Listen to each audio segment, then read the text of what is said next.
rich people have to do. Because when they think of a state, they think of like lots of land and a big house. Even I was talking to my mom, and she had done some research on what is a mansion.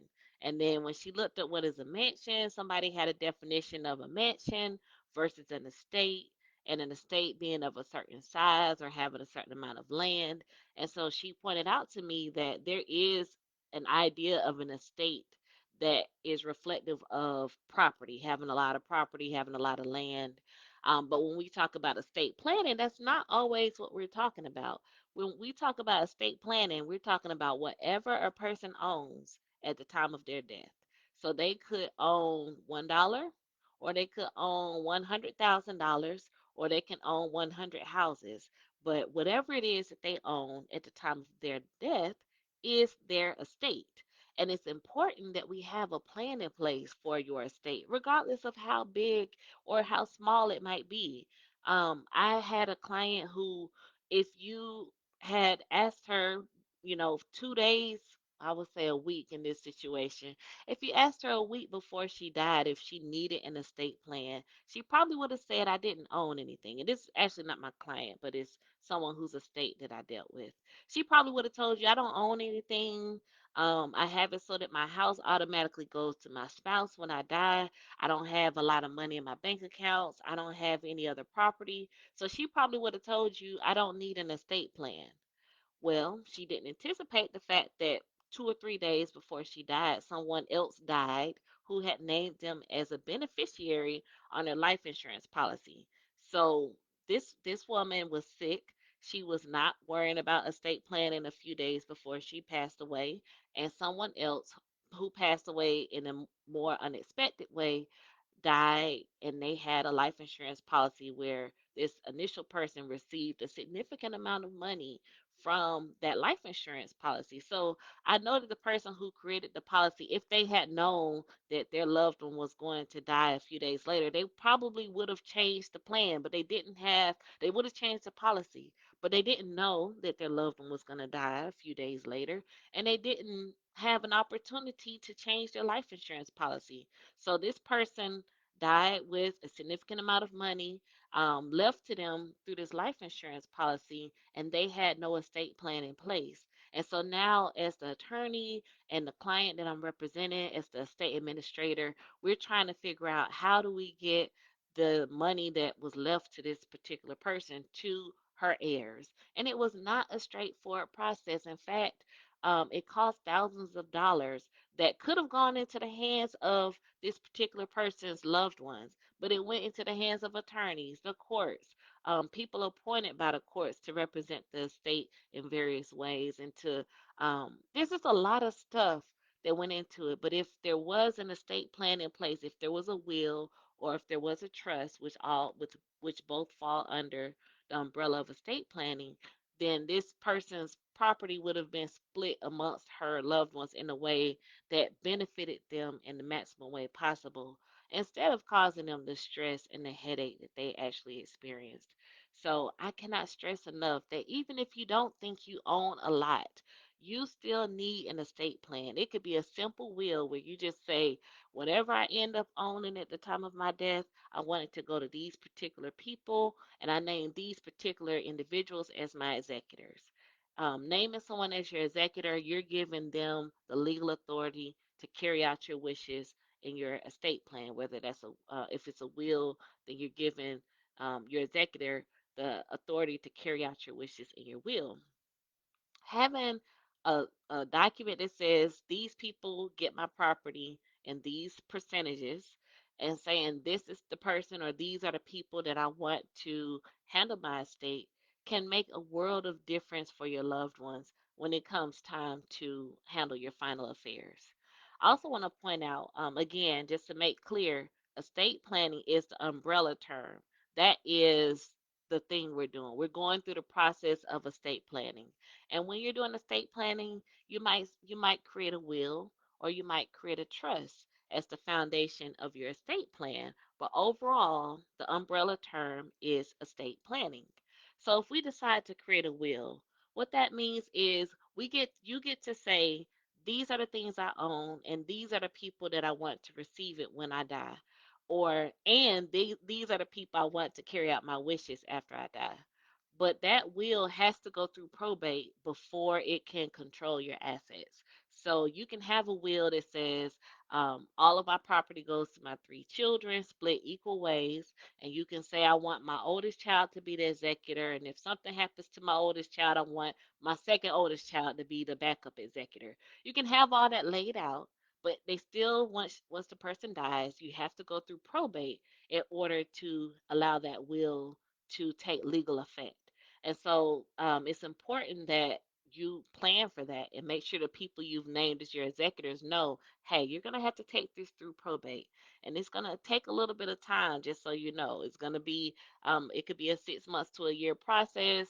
And I want to make sure that you are up for the challenge, because you don't want to name somebody as executor and they realize that it's not a job that they want. So that's one thing. But if you want to avoid probate, if you want to say, hey, I already told y'all in this document, I want these people to get this property, I want these people to be in charge, you can create a trust and have those instructions in there. And as long as you put all of your assets into the trust, if it's land or a house or some other real estate, you'll have to use a deed to transfer it to the trust. Or if there are other assets like bank accounts, you will have to retitle the ownership of those accounts or the beneficiary designations or pay on death designations, whatever you have to change that over to the trust. So once you do all of that, then your family can avoid probate. They don't have to go through probate to deal with your assets and to distribute it to the people you want to receive it. So that's where trust can come in handy. It's basically, I always tell people that it's kind of like you're paying up front for the expenses instead of having your family to pay for those expenses later. And you're doing a little bit more of the footwork up front so that your loved ones don't have to do that later. And some people like that option because it just makes things a lot easier for those who come after them. There's a lot less room for confusion and disagreement. So came on here today. Just wanted to first encourage everybody to get your estate planning done. I also wanted to answer any questions or concerns about what estate planning actually is so that people know estate planning is something that we all need to do. It's not just something for rich people, it's not just something for people who own a lot of land or have a lot of money or anything like that. You would be surprised at the situations where estate planning would have helped for people who didn't seem like they even owned anything. Because things happen later. Sometimes even situation we see a lot of times, someone may have an injury. They may have gotten into a car accident, died from that car accident.